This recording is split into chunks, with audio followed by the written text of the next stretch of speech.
അടൂർ പ്രകാശ് എന്ന MP-ക്കെതിരെയുള്ള വിരുദ്ധ വികാരവും വോട്ടായിട്ട് മാറും. ഉറപ്പാണ്. ഇപ്പൊ ഇന്നലെ നെറ്റോ ബിഷപ്പിന്റെയൊക്കെ പ്രതികരണങ്ങൾ വന്നു കഴിഞ്ഞു. കേന്ദ്രം അക്കൗണ്ട് ഫ്രീസ് ചെയ്യുന്നതുമായി ബന്ധപ്പെട്ട് വി മുരളീധരനും ശക്തമായ സ്ഥാനാർത്ഥിത്വമാണ് ഇവിടെയുള്ളത്. ശോഭാ സുരേന്ദ്രൻ പിടിച്ചതിനേക്കാൾ കൂടുതൽ വോട്ടുകൾ വി മുരളീധരൻ പിടിക്കുമെന്ന് തോന്നുന്നുണ്ടോ താങ്കൾക്ക്? 2.5 ലക്ഷം വോട്ടാണ്. അത് ഈ കഴിഞ്ഞ തവണത്തെ ഒരു രാഷ്ട്രീയ സാഹചര്യം ഉണ്ടായിരുന്നു. ശബരിമല വിഷയം ഉണ്ടായിരുന്നു. ഇപ്പോ കോൺഗ്രസിന്റെ അസംതൃപ്തരായിട്ടുള്ള കുറെ ആളുകളുണ്ട്. അവരെ ഏതെങ്കിലും രൂപത്തിൽ സ്വാധീനിക്കാനുള്ള ശ്രമമാണ് BJP നടത്തിക്കൊണ്ടിരിക്കുന്നത്. അതായത് ആറ്റിങ്ങൽ മണ്ഡലത്തിൽ കോൺഗ്രസ് വോട്ടർമാരെ BJP ലക്ഷ്യമിടുന്നുണ്ട്. എന്തെങ്കിലും ഒരു അന്തർധാരയോ ഡീലോ ഉണ്ടെന്നൊരു ആരോപണം താങ്കൾക്കുണ്ടോ ഈ ഘട്ടത്തിൽ?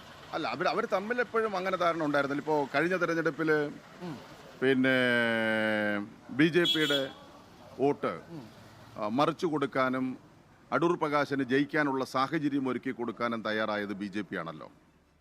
അത് റിപ്പോർട്ടർ അത് പുറത്തുവിട്ട ശബ്ദരേഖ അടക്കം പുറത്തുവിട്ടതാണല്ലോ. അന്ന് എന്താ സംഭവം? അന്ന് ഈ വി മുരളീധരൻ ആണ് മറ്റേയാളെ കൊണ്ട് ഇത് ചെയ്യിപ്പിക്കുന്നത്. ശോഭാ സുരേന്ദ്രൻ മത്സരിക്കുന്നത് കൊണ്ട് അവരുടെ, അതായത് കാരണം ഈ ഓഫീസ് സെക്രട്ടറി എന്ന് പറയുന്നത് സുരേന്ദ്രന്റെയും വി മുരളീധരന്റെയും വിശ്വസ്തനാണ്. അപ്പൊ അങ്ങനെ ചെയ്യണമെങ്കിൽ അവരറിയാതെ ചെയ്യാനായിട്ട് സാധ്യതയില്ല എന്നാണ് ഞാൻ മനസ്സിലാക്കുന്നത്. ഇത്തവണ അത് ആവർത്തിക്കാൻ സാധ്യതയുണ്ടോ? ഇത്തവണ അതിനൊരു തിരിച്ച് ചില കാര്യങ്ങൾ വരാനുള്ള സാധ്യത ഞങ്ങൾ കാണുന്നുണ്ട്. അതായത് കോൺഗ്രസ് വോട്ടുകൾ ഒരുപക്ഷെ ചോർന്നാൽ അത് BJPക്ക് ഗുണമായി തീരാനുള്ള സാധ്യത വരുന്നുണ്ട്. അങ്ങനെയാണെങ്കിൽ അവർ അല്പോ വോട്ട് പിടിക്കാനുള്ള സാധ്യത. അതായത് ആറ്റിങ്ങൽ മണ്ഡലത്തിൽ 2ാം സ്ഥാനം അങ്ങനെ വന്നാൽ BJPക്ക് കിട്ടുമെന്നാണോ താങ്കൾ പറയുന്നത്? 2ാം സ്ഥാനം കിട്ടുമെന്ന് ഞാൻ പറയുന്നില്ല. പക്ഷേ അവർ കുറച്ച് വോട്ട് സമാഹരിക്കാൻ അവർ ശ്രദ്ധിക്കുന്നുണ്ട്. അതിന് വേണ്ടുന്ന പ്രവർത്തനങ്ങൾ അവർ നടത്തുന്നുണ്ട്. അത് എത്രത്തോളം വിജയിക്കും ഇല്ല എന്നുള്ളത് നമുക്ക് പിന്നീട് കണ്ട് അറിയേണ്ട കാര്യമാണ്.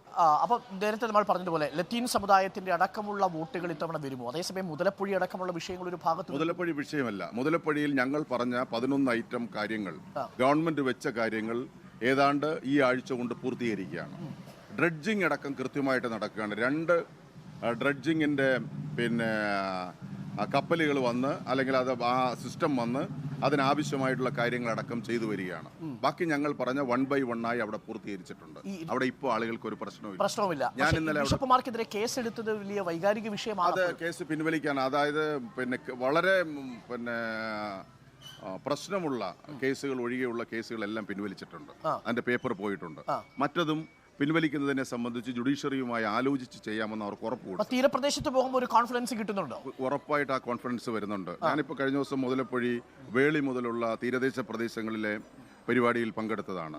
എല്ലാ ജനങ്ങളും, ആബാലവൃത്തം ജനങ്ങൾ ആ പരിപാടികൾ. ഒരു കൺസിഡറബിൾ മെജോറിറ്റിയാണ് മുസ്ലിം ന്യൂനപക്ഷം. സമസ്തയുടെ നിലപാട് ഈ മണ്ഡലത്തിൽ ഏതെങ്കിലും തരത്തിൽ അനുകൂലമാകുമെന്ന് തോന്നുന്നുണ്ടോ?